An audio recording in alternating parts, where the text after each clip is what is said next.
Bienvenue à tous dans notre émission 15 minutes de grâce et de vérité avec le pasteur Jocelyn Seri. Nous sommes heureux de vous accueillir et sans plus tarder, avant d'écouter la parole de Dieu, nous allons adorer le nom de Jésus.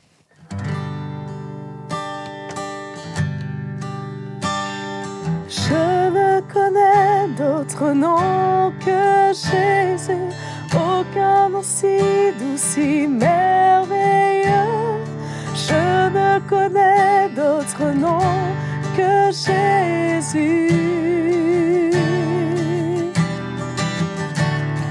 Je ne connais d'autre nom que Jésus, aucun nom si doux, si merveilleux. Je ne connais d'autre nom que Jésus.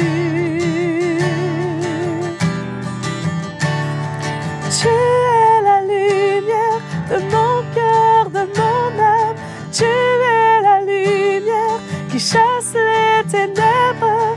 Tu es l'espoir de tout cœur vide et brisé.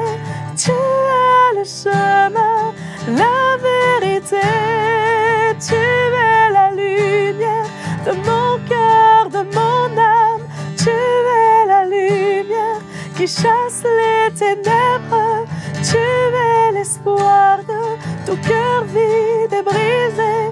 Tu es le chemin, la vérité.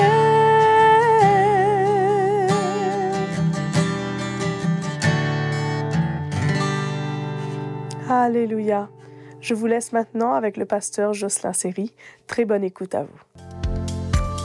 Bonjour mes frères et sœurs de partout dans le monde entier.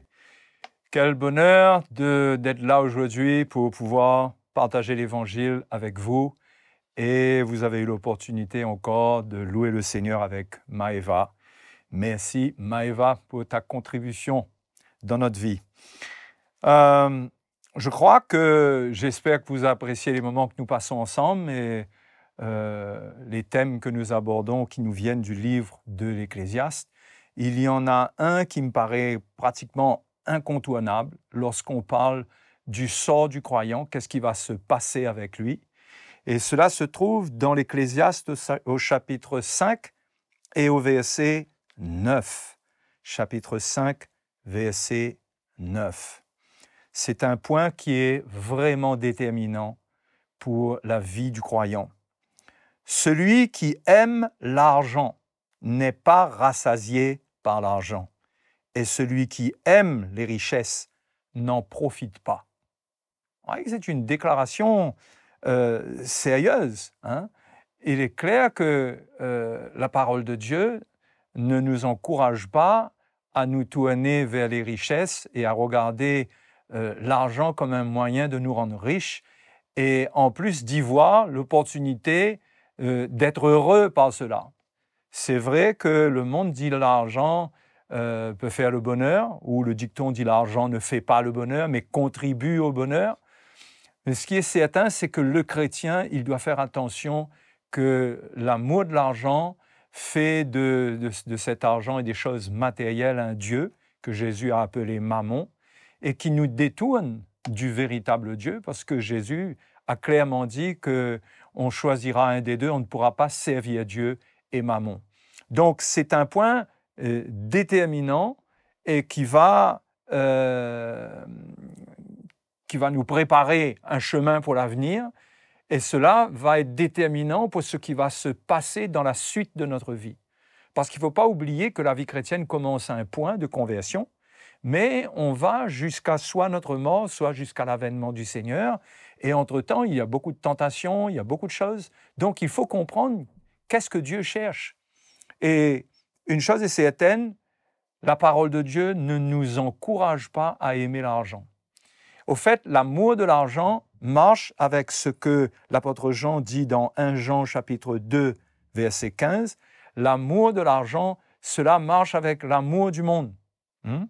N'aimez point le monde, ni les choses qui sont dans le monde. Si quelqu'un aime le monde, l'amour du Père n'est point en lui. Car tout ce qui est dans le monde, la convoitise de la chair, la convoitise des yeux Et l'orgueil de la vie ne vient point du Père, mais vient du monde. Et le monde passe et sa convoitise aussi, mais celui qui fait la volonté de Dieu demeure éternellement. Voyez, on en revient toujours au même point, c'est qu'il faut faire la volonté de Dieu. Et la volonté de Dieu, c'est que Dieu lui-même va pourvoir à nos besoins. C'est que personne n'a besoin de courir derrière les choses du monde, derrière les richesses. Au fait, c'est l'amour du monde qui justifie le désir de devenir riche. Parce que pourquoi être riche si ce n'est pas pour posséder les choses du monde? Or, l'amour du monde nous prive de l'amour de Dieu. Et c'est pourquoi l'Ecclésiaste dit que celui qui aime l'argent n'est pas rassasié par l'argent. Parce que celui qui aime l'argent, le chrétien qui aime l'argent, il est privé de l'amour de Dieu. Or, c'est l'amour de Dieu qui rassasie le cœur d'un chrétien. Ce n'est pas l'amour de l'argent. Pour obtenir les choses qui viennent du monde, on pourra avoir autant que l'on veut, mais il y aura toujours un vide énorme en nous que seul Dieu peut combler par son amour. Donc, celui qui aime le monde, l'amour du Père n'est point en lui. C'est quelque chose qui est clairement dit. Donc, la parole de Dieu ne nous encourage pas à chercher le bonheur dans les choses matérielles, dans les richesses. C'est vraiment ne pas comprendre le cœur de Dieu, le plan de Dieu pour notre vie et se laisser tromper par l'ennemi, par le système du monde qui veut nous égarer.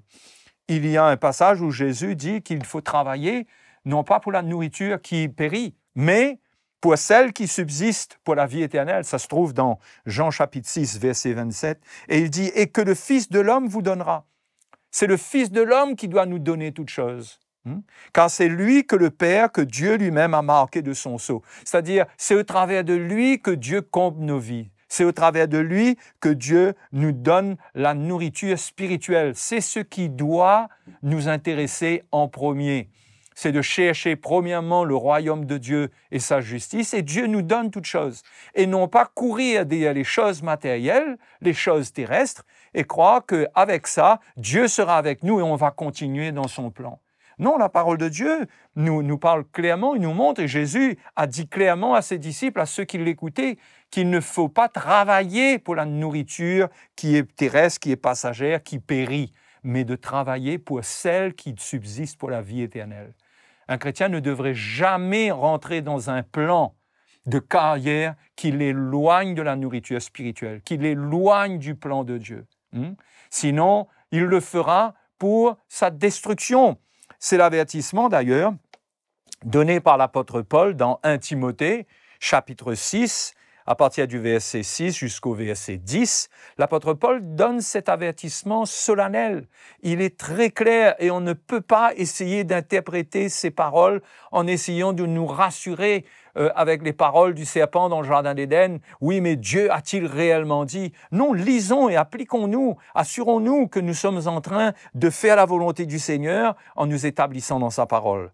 Et ce passage de Timothée nous dit, c'est en effet une grande source de gain que la piété avec le contentement, parce que certains pensent que dans la piété, il y a du gain. Oui, Paul dit oui, mais la piété avec le contentement, c'est-à-dire le contentement, c'est le contraire de l'amour des richesses, c'est se contenter de ce que l'on a, de la vie simple que Dieu nous donne. Car nous n'avons rien apporté dans le monde et il est évident que nous n'en pouvons rien emporter. Si donc, vous voyez, déjà là, on voit qu'on doit chercher les choses qu'on peut emporter avec nous. Et les richesses, ce sont des choses que nous ne pouvons pas emporter avec nous. Nous devons rechercher les choses d'en haut qui seront dans notre cœur et qui nous accompagneront dans l'éternité et non pas les choses que nous allons laisser ici-bas. Si donc nous avons la nourriture et le vêtement, cela nous suffira. Mais ceux qui veulent s'enrichir. Donc, on voit clairement qu'un chrétien, il ne devrait pas vouloir s'enrichir. Pourquoi est-ce qu'il veut s'enrichir? Et la tromperie, c'est de se dire « je veux m'enrichir pour servir le Seigneur ». Non, il ne faut pas vouloir s'enrichir. C'est Dieu qui fait prospérer quelqu'un. Vous pouvez commencer dans un plan qui est simple et laisser Dieu conduire les choses. Mais vouloir s'enrichir, c'est un piège. On voit que Salomon même a fait attention, et ce n'était pas le désir de son cœur de devenir riche. quand il a demandé à Dieu, quand Dieu lui a dit de demander ce qu'il veut, il a demandé de la sagesse pour conduire le peuple de Dieu. Et c'est Dieu qui lui a fait prospérer. C'est Dieu qui a amené les richesses, qui lui a promis toutes les choses dont il a bénéficié. Mais le chrétien, lui, ne doit pas vouloir s'enrichir. C'est le Seigneur qui amène la prospérité. La recherche de l'enrichissement, c'est un piège. D'ailleurs, Paul le dit clairement, mais ceux qui veulent s'enrichir tombent dans la tentation, dans le piège. Vous voyez, c'est un piège. Et dans beaucoup de désirs insensés et pernicieux qui plongent les hommes dans la ruine et la perdition. Vous voyez? L'amour de l'argent, c'est comme une porte de l'enfer. Ça peut nous faire perdre tout. Nous entrons par cette porte en voulant nous enrichir et c'est une porte qui mène à la ruine et à la perdition.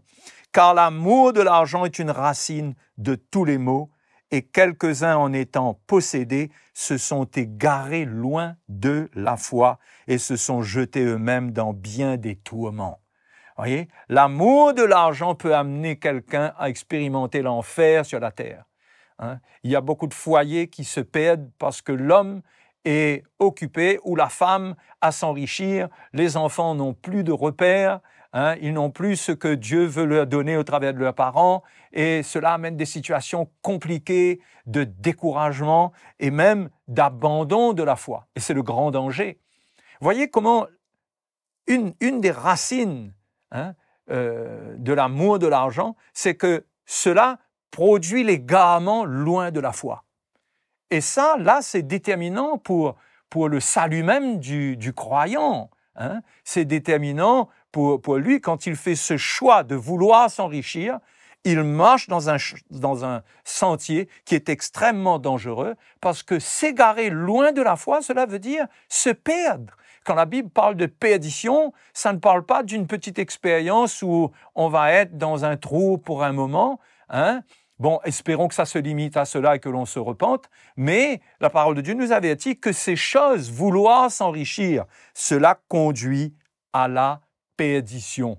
Un chrétien doit avoir pour vision dans sa vie une vie simple. Une vie simple. Et qu'il ne tombe pas dans le piège de l'ennemi qui consiste à se dire « je veux devenir riche pour Dieu ». C'est Dieu qui permet à quelqu'un de devenir riche pour lui. On n'est pas riche pour Dieu par notre propre volonté. On est riche pour Dieu parce que c'est Dieu qui a accompli sa volonté dans notre vie. Sinon, nous devrions nous intéresser à une vie simple. Et rappelons-nous ce verset de l'Ecclésiaste, « Celui qui aime l'argent n'est pas rassasié par l'argent, et celui qui aime les richesses n'en profite pas. » Ça, c'est la parole de Dieu qui le dit, mes frères et mes sœurs. Donc, ne tentons pas le Seigneur. Ne tentons pas le Seigneur en prenant une voie qui est contraire à ce que la parole de Dieu nous dit et en croyant que ça va bien se terminer pour nous. Donc, voilà, je suppose que ces quelques paroles vous reprennent ou vous remettent sur le droit chemin. Si vous êtes dans un moment de projet et tout, choisissez la vie. Afin de vivre et non pas la mort. Donc, que le Seigneur vous bénisse et nous avons rendez-vous pour une prochaine session encore. Donc, je vous dis au revoir et que le Seigneur continue son œuvre dans votre vie. Merci d'avoir été avec nous pour cette session de 15 minutes de grâce et de vérité avec le pasteur Jocelyn Seri. Aimez et partagez cette vidéo et bien sûr, n'oubliez pas, abonnez-vous à notre chaîne YouTube CityMI et si vous voulez nous écrire, écrivez-nous à l'adresse qui s'affiche sur votre écran. À très bientôt!